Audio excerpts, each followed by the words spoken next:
জন্ম তারিখটা এখানে লিখবে এই অংশে। তার যে আধার নাম্বার যদি না থাকে দেবে না, যদি থাকে অবশ্যই দেবে। তার মোবাইল নাম্বার, যদি নিজের মোবাইল না থাকে বাড়ির কারো একটা মোবাইল নাম্বার অবশ্যই দিতে হবে।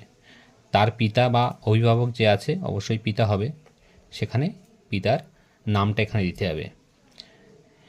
তার এপিক নাম্বার, যদি বাবা মারা গিয়ে থাকে তখন এপিক নাম্বার থাকবে না, এপিক নাম্বার দেওয়ার দরকার নেই। তার মায়ের নাম দেবে, মায়ের এপিক নাম্বার। সেক্ষেত্রে যদি বাবা থাকে মা মারা যায় এপিক নাম্বার থাকবে না, এপিক নাম্বার দেওয়ার দরকার নেই। যদি পুরুষ ভোটার হয় এই ভোটার, তার স্ত্রীর নামটা এখানে লিখবে আর তার এপিক নাম্বার। আর যদি কোনো স্ত্রীর নামে ভোটার হয় সেক্ষেত্রে তার স্বামীর নামটা লিখবে আর তার এপিক নাম্বার। এবার বিবাহিত মহিলারা কি করবেন, তারা এখানে এই যে পিতা বা অভিভাবকের নাম এখানে কিন্তু পিতার নামটাই লিখবেন।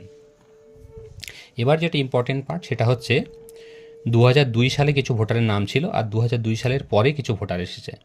যাদের 2002 সালে নাম ছিল তারা কিন্তু শুধুমাত্র এই অংশটা ফিল আপ করবেন। তাদের ক্ষেত্রে কি করবেন, 2002 সাল অনুযায়ী সেই ভোটার লিস্ট অনুযায়ী তার নাম যা ছিল সেই নাম লিখবে। তার এপিক নাম্বার 2002 সাল অনুযায়ী যা ছিল সেই এপিক নাম্বার লিখবে। ওই 2002 সালে তার বাবা বা মা যার নাম দিয়ে সে ভোটার হয়েছে সেইটা আত্মীয়ের ঘরে লিখবে। আর তার সঙ্গে কি সম্পর্ক, যদি এখানে বাবার নাম দেয়, 2002 সালে যে ভোটার ছিল তার বাবার নাম দিল, সেই বাবার সঙ্গে তার সম্পর্ক হবে অবশ্যই বাবা, সেই বাবাটা এখানে লিখবে। এরপরে তো জেলা, রাজ্য। এরপর 2002 সাল অনুযায়ী 2002 সালে অনেকেরই বিধানসভা ক্ষেত্রের নাম্বার পাল্টানো ছিল, অংশ নাম্বার পাল্টানো ছিল। 2002 সালে যে নাম্বারটা আছে, যেমন আমাদের 99 ছিল, এখানে 99 দিতে হবে। আমাদের অংশ নাম্বার এখন একরকম ছিল, তখন অন্য ছিল, সেই অন্য নাম্বারটা এখানে দিতে হবে। আর ক্রমিক নাম্বার, যে বাবা মায়ের যার নাম্বার দিচ্ছেন সেই নাম্বারটা যেটা 2002 সালে ছিল সেই নাম্বারটা এখানে ক্রমিক নাম্বার দেবেন।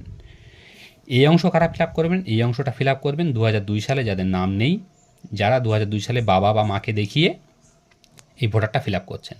তাহলে 2002 সালে আপনার বাবা বা মা যে থাকবে তার নামটা এখানে লিখে দেবেন, তার ভোটার কার্ড নাম্বার 2002 সাল অনুযায়ী লিখে দেবেন।